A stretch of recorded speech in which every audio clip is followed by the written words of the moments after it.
So, how was the experience, Animesh? I mean, हाँ, first world championship था।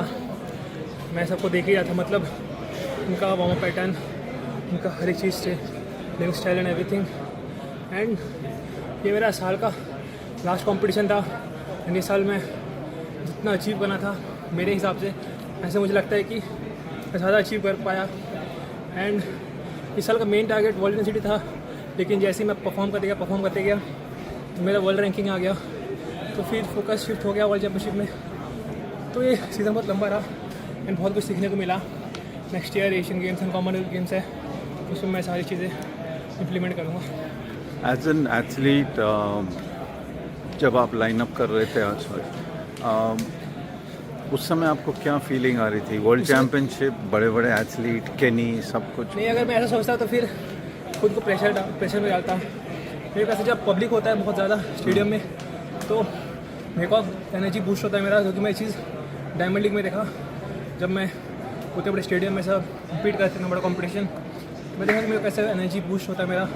फिर same चीज़ यहाँ आके भी ऐसा नहीं लगा कि मेरे बाजू लेन में वो है ऐसा करके। तो फिर मैं बस ऐसा था कि मैं जितना प्रेशर दे सकता था उतना। यानी बहुत ही ज़्यादा लंबा सीज़न हो गया मेरे लिए। From 31 December all India university, that time continuously I am participating in competing in these competitions. So I'm happy, I'm okay with whatever time came. एक स्प्रिंटर जब देखता है 200 मीटर में, देखता है कि लीड बन रहा है, सामने वाले लोग निकल जा रहे हैं, क्या वो थोड़ा सा एफर्ट कम हो जाता है ऑटोमेटिकली? नहीं, उसमें अपने आप बॉडी बाजू दिखने लग जाता है। उस समय मेन होता है कि पैनिक ना करें एंड अपना रेस भागे, जो भी आप सीखे हैं। एंड मेरे कोच जो हमेशा ये बोलते हैं कि जस्ट अपना रेस भागो, चाहे तुम्हारे आगे वाला आगे है या पीछे है, कोई मैटर नहीं करता वो चीज़।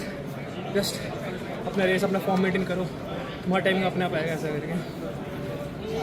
अरे में बहुत सारी बातें हुई थी जब आप यहाँ आने से पहले, आप पे बहुत शायद फोकस था कि अनिमेश एक अच्छा एथलीट, स्प्रिंटर उभर के आया, पहली बार कोई क्वालिफाई किया है वर्ल्ड चैम्पियनशिप के लिए।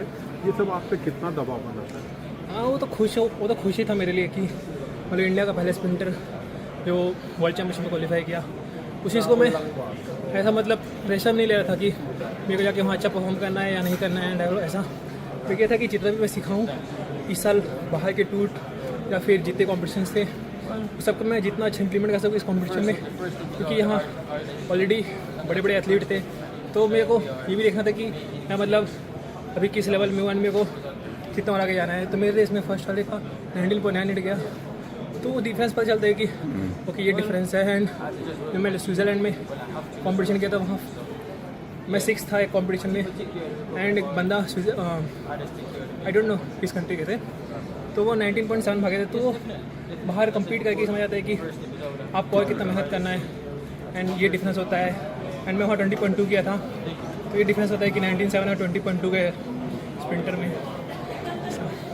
जब हम बोलते हैं कि एक एथलीट इंडिया में बहुत अच्छा परफॉर्म करता है या क्वालिफाइंग टाइम पे अच्छा करता है, और जब आई बात मेन कंपटीशन की वहाँ नहीं कर पाता है, आपको एज एन एथलीट कैसा लगता है ये बात? हाँ, मेरे को ऐसा कुछ खास तैयारी नहीं था इसके लिए, वर्ल्ड चैम्पियनशिप के लिए, क्योंकि मैं कंटिन्यूसली खेलते आ रहा हूँ।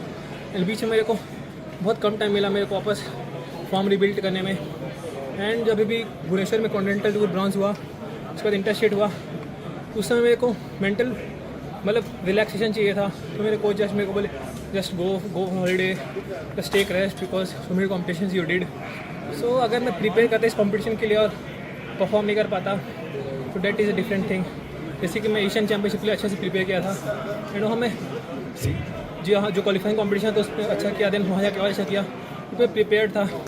फिर भी बहुत लंबा सीज़न हो गया, इसीलिए इस वर्ल्ड चैम्पियनशिप के लिए मेरे को प्रॉपर सर होता है जो लॉन्ग टर्म, अभी एक प्रॉपर फेस टू फेस ऐसा जो प्रिपरेशन था वो नहीं था मेरे पास।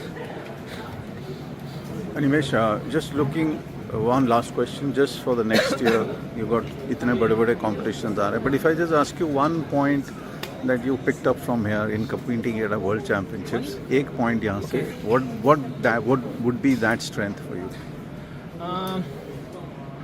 मेरे लिए तो इस कंपटीशन से मेरे को ये समझ आया कि जो एक एथलीट का फिटनेस लेवल होता है वो क्या होता है, fitness level in the sense not like performance and everything. आप एक जब ट्रैक में उतर रहे हो तो आप किस माइंडसेट से उतर रहे हो, एंड आप कितना भी वार्म कर लो, कितना भी मतलब कॉम्पिटिशन की तैयारी कर लो, और फटीग नहीं होनी चाहिए। एंड जब बड़े कॉम्पिटिशन में आ रहे तो वेल प्रिपेयर्ड होके आओ, एंड क्योंकि आपकी कंट्री को पूरा आप पे हो रहता है, बिलीव रहता है कि आप वहाँ अच्छा करोगे। एंड हाँ, कहीं ना कहीं ये होता भी, मेरे को ऐसा फील होता है कि मैं इतने बड़े कंपटीशन में फर्स्ट टाइम 200 में किसी ने पार्टिसिपेट किया, तो मेरे को ऐसा था कि मैं जितना अपना दे पाऊँ। एंड बाकी तो मज़ा ही आया, क्योंकि जितना कर सकता था मैंने किया, ऐसा कोई रिग्रेट नहीं है कि नहीं कर पाया या कुछ ऐसा। Thank you Animesh, thanks. कौन है